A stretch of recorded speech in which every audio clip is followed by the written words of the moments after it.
Andy, how you doing? Doing well. How are you, David? Great. Thank you so much for joining me. Absolutely. Happy to be here.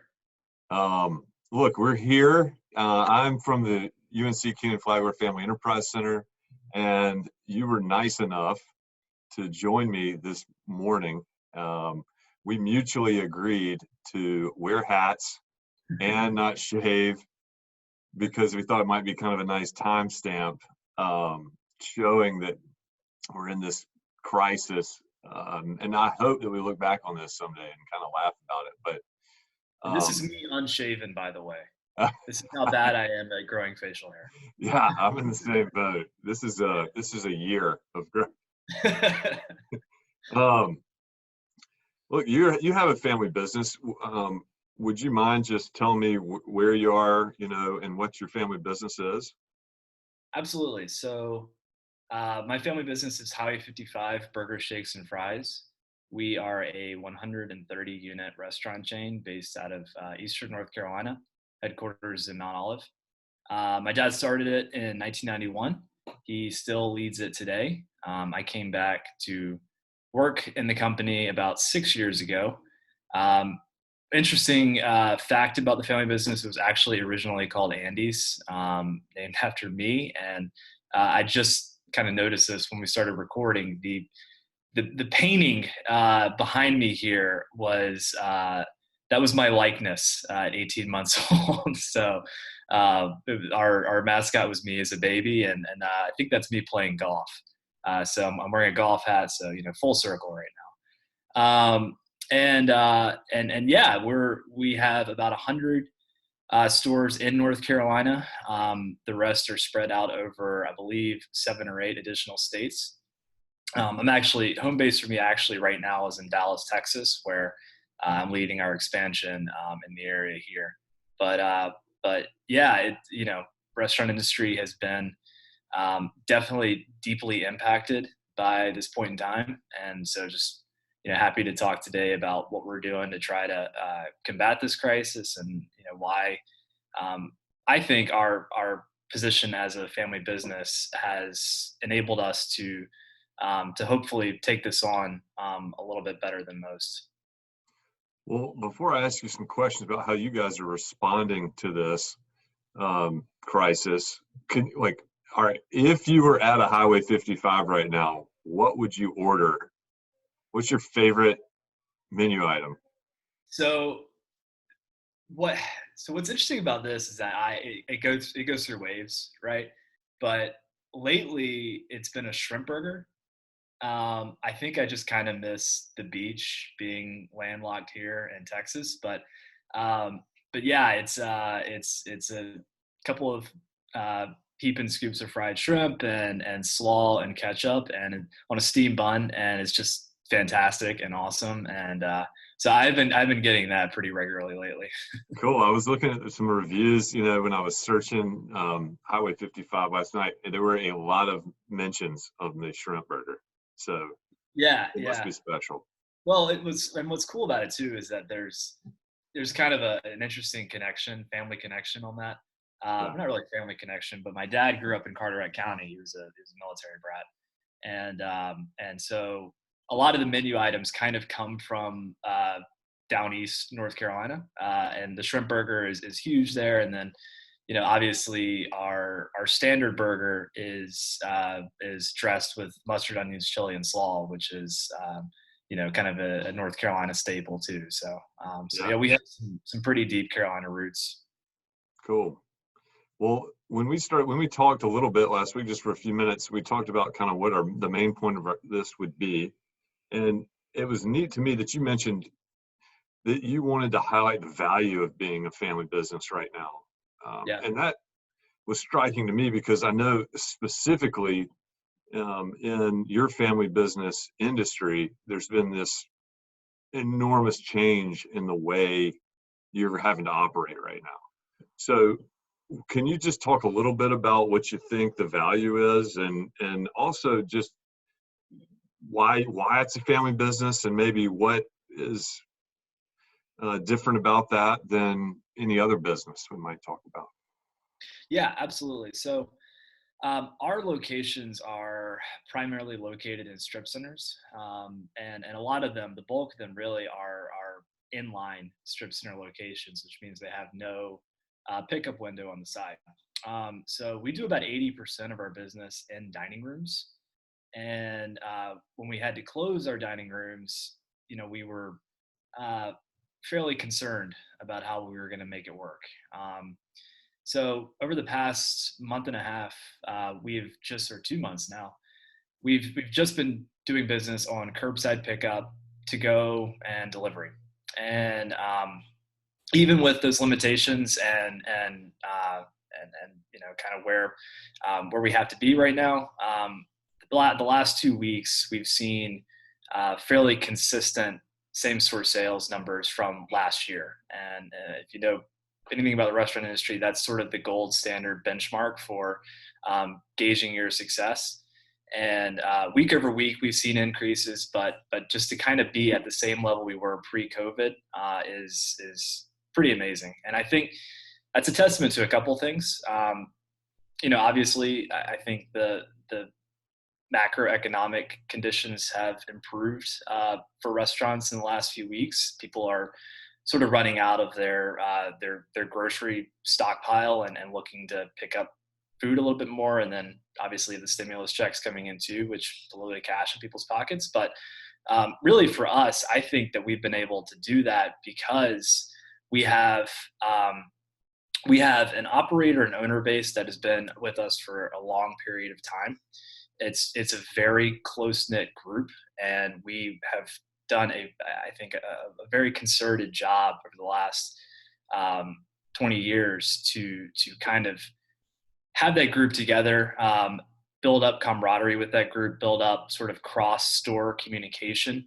Uh, Literally since 1991, my dad has been doing monthly operators and owners meetings where um, people come together. All of our operators and owners come together, and he'll speak with them. And of course now it's moved to Zoom, but kind of having that communication where our folks can trade best practices is I think just essential.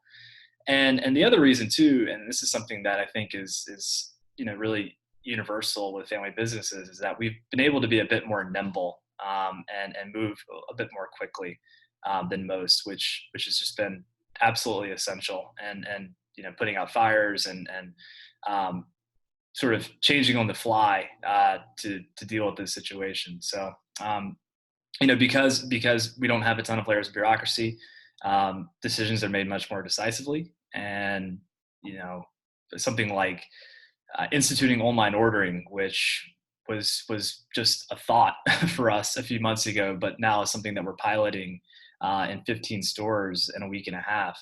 Um, yeah, that's something that I think we would not have been able to turn around as quickly if we did not have this pretty closely knit group. So yeah, we're really thankful that we've been able to combat this, and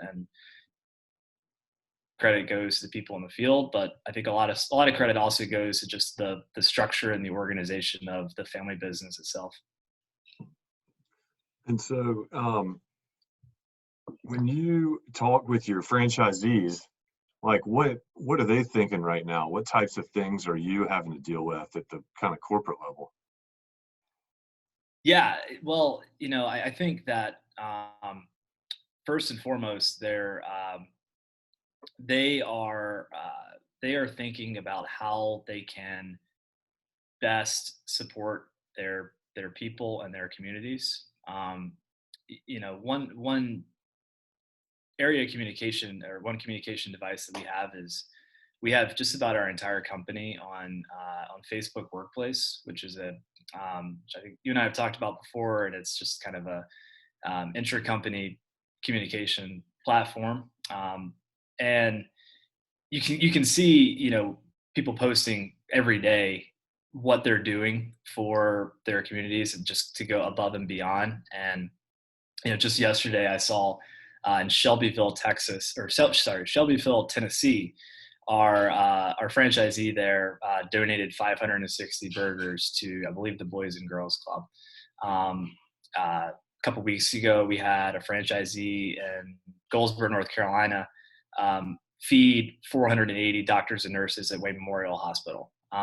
So I think the sort of the closely knit community driven stores that we have right now, um, they're constantly thinking of ways to further that relationship, to match and kind of fill the needs of the people in the towns, because um, this is where they live. This is many cases 1 and 2 store owners that are really of and a part of these communities and are integral part of these communities. So a lot of what we're doing is trying to figure out ways to help and support these initiatives, and yeah, it's just an everyday conversation. Well, you had mentioned to me like you all had some new concepts and things that you all were working on to kind of just reinvigorate, or I guess keep up with the market and people's expectations. I mean, is this when you get into a situation like this, your first instincts like are to take care of your communities and your people? How will this drive the like? Will this like create a pause in your planning, or is it accelerating like changes you might have made to stores or processes? Like, how is this going to impact maybe you on the operations and that level? It's accelerating everything. You know, Mhm. we took stock a few months ago, pre-COVID, about how we could grow quicker and kind of and firm up our operations, and especially upgrade our IT. And that process, we've taken what would have been probably a year to complete, and it's now being just compressed into a 2 or 3 month time span. We've got new POS systems going into every one of our stores. That'll be done by the end of the month. That's going to allow us to, you know, have a much better grasp on the data that comes out of our stores. We're going to have, like I mentioned before, online ordering, and the ability for customers to place orders on our own app as well.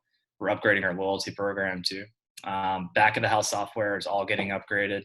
We've instituted new food cost management, labor cost management software as well. And then the biggie for us is that over the past couple of years, we've been designing a new freestanding restaurant model, which is going to have a traditional drive-through, where we think that with the upgrades that we're making to our cook line, we're going to be able to have quick service, fast food type speed in our drive-through at a much higher quality, with a much higher quality product. And we're opening the first one of those in Lillington, North Carolina. That has not that's opening. I believe it's scheduled to open in August, and we have not put our foot on the brake on opening that at all. The second one is actually opening in Ennis, Texas, about 30 minutes south of where I currently am. So we'll be able to test and see how it does in a marketplace where we're not quite as well known as North Carolina. But no, we're we think that the fact that we're surviving during this moment and that our brand is still resonating is giving us the confidence to move forward, and the fact that we're also taking this moment right now to kind of pivot to more of a drive-through model, which really seems to be doing well during this point in time. Also, I believe is something that additionally gives us a vote of confidence in the direction that we're moving. Yeah. Well, that's neat that you'd already talked about that, and now this might just kind of accelerate that change and that shift in your business. But and then from a family business standpoint, like how do you all are you all getting along right now? Are you getting along with your family? It can be extremely stressful, Yeah. to have these discussions. How does that go? Could you just talk a little bit about how you got involved in the family business, and Yeah. then how it's going right now since it's it's in a stressful situation, I should say. Yeah, absolutely. So I grew up working in Andy's and Highway 55, dropping fries when I was 16, and managed to graduate and make my way up to the grill. And uh, went to college, saw a different path potentially open up for me where I got really into journalism and decided to move to New York after I graduated and sort of take a crack at online media. And after a couple of years, I missed working in the company. I missed working with my family. And like I told you, I literally sent my dad a resume and cover letter, which I think he thought was pretty funny and appreciated, and came back and worked in a marketing capacity in the company. But you know, uh, we have been trying to keep in touch with semi regular all family Zoom calls. We have gotten slightly obsessed with this online board game called Ticket to Ride, which I highly recommend. Just as a pretty fun board game that you can pick up and play pretty easily over Zoom. And my dad and I talk just about every day. We have a couple of long conversations where we go through a lot of um, couple of long conversations a week where it's primarily business focused, but we're also keeping in touch on a personal basis as well. And then my sister Emma, she is actually an operator in our Blacksburg, Virginia store, and so talking with her and getting her perspective on how things are going, really on the front lines has been amazing as well. And she's handling this all wonderfully because it is pretty stressful to be in that situation. So yeah, we're our family relationship is a lot of our conversations center around the family business. So this point in time that has not changed that much, but we're trying really hard to keep in close contact and to keep supporting each other right now. Yeah. Well, we talk a lot in our classes at Ken Flagler about like making sure that you're aware of the hat you're wearing when you're talking with other people, like whether it's we all have, like, especially sounds like your sister, she's in a management role at the business. She's a family member and she may or may not have an ownership stake currently or in the future. So she's got every hat really. And that's great that you make sure to spend time like wearing another hat, like playing a game together online or doing something different than just talking about business. Because we have a family business here in Greensboro. I find myself basically stuck on talking about the business, when I'm talking to my brother or my cousin. And so we're trying to make a conscious effort of like just trying to wear a different hat for a little bit with each other and go out and do something that we can do right now, which I found felt great just to take a walk together, Mm-hmm. Mm-hmm. I'm gonna have to check out Ticket to Ride. Have you heard about this app, House Party? Yeah, I've not done it yet, but yeah. That's what my 13-year-old's into. I'm gonna have to check that one out too. Yeah. Ticket to Ride is one of those. Sorry, I'm totally taking us off track here, but it's one of those awesome games that you can kind of understand in about 10 minutes, but then there are levels to it. So yeah, that's why I think it's a really good kind of Zoom game. Yeah. Yeah. Well, all right. As we talk about the future, how do you think we might change based on this crisis? Like, do you have any kind of thoughts about what this might do to the industry long term? Yeah, I can tell you what we're talking about and thinking about right now.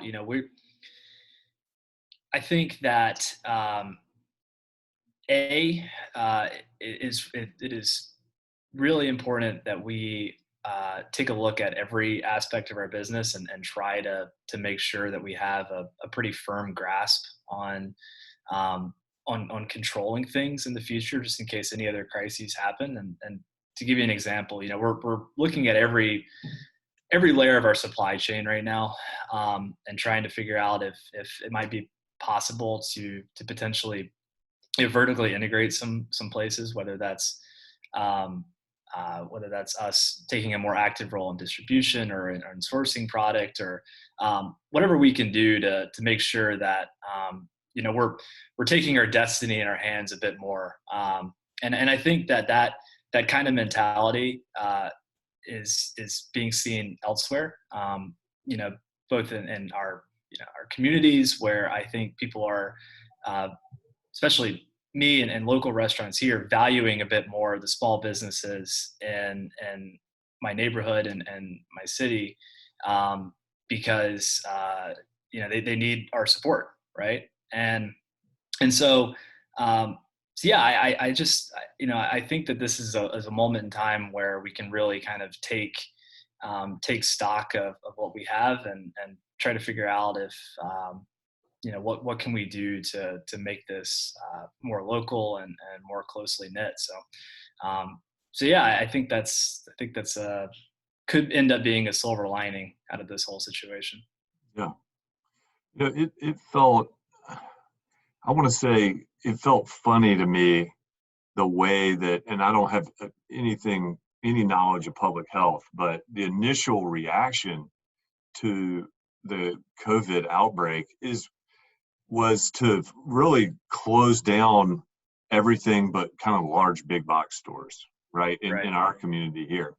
And that felt like, in a way, we were all being kind of funneled into the same locations, like for the entire city of Greensboro, where I am now. We're all going into the same Costco and Yeah. touching the same touch screen. So the initial reaction to me was like, this is going to be, one, terrible for businesses in retail strips, and then it's also doesn't, it seems to be kind of maybe like, is this safe? And so it wasn't a great feeling. And I feel like your positive energy is great, because you're kind of like right in the eye of that storm, and that you're still thinking like, all right, how do we improve? How do we get better? Is kind of a testament to just maybe the American spirit, to maybe your family's spirit, Yeah.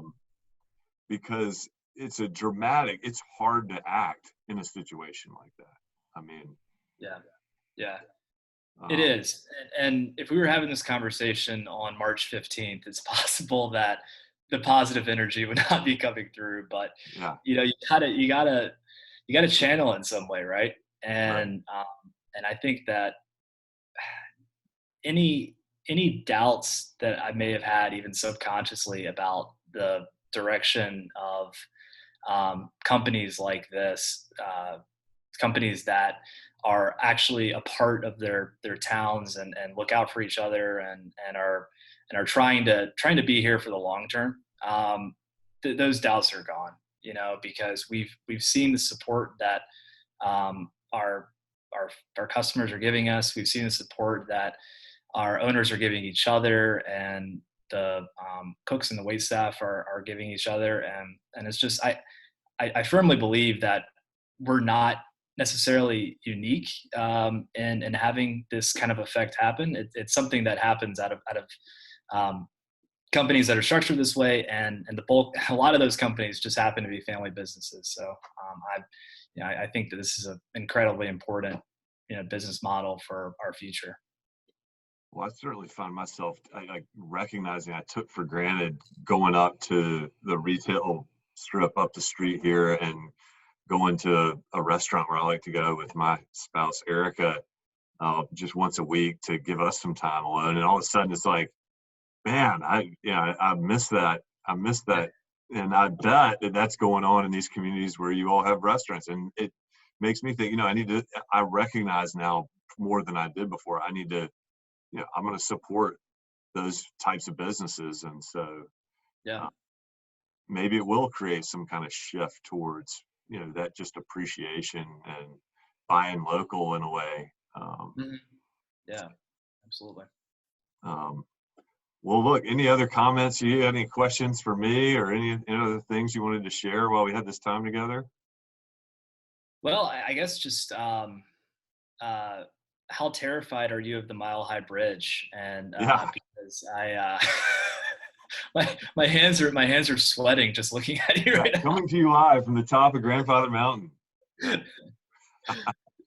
You know, these are available on the NC, it's like the Tourism Bureau website. So Okay, that was fun. I'm gonna have There's to get. one with a bunch of llamas running by at a llama farm. So you check them out. If you get nostalgic, you want to think about North Carolina some, um, they're kind of fun. I need to get a cast photo from that new Outer Banks show on Netflix. I don't know if y'all. Oh man, we've been watching it because our 13-year-old is watching it. It's so fun to hear about your own, you know, your own state like that. It's like a top 10 Netflix show right now. The scene where they took a ferry from the Outer Banks to Chapel Hill, Yeah, I think strayed credulity a little bit. yeah, that's great. But yeah, I don't know whether it does us any good. You know, like the impression people get of what's going Yeah, on in North not Carolina. sure. Yeah, it's Yeah, probably a toss up. right. Well, man, thanks so much for joining me, Andy. It's a pleasure to talk with you. You too. Yeah, I really appreciate it. Thank you. Stay healthy. All right, you too.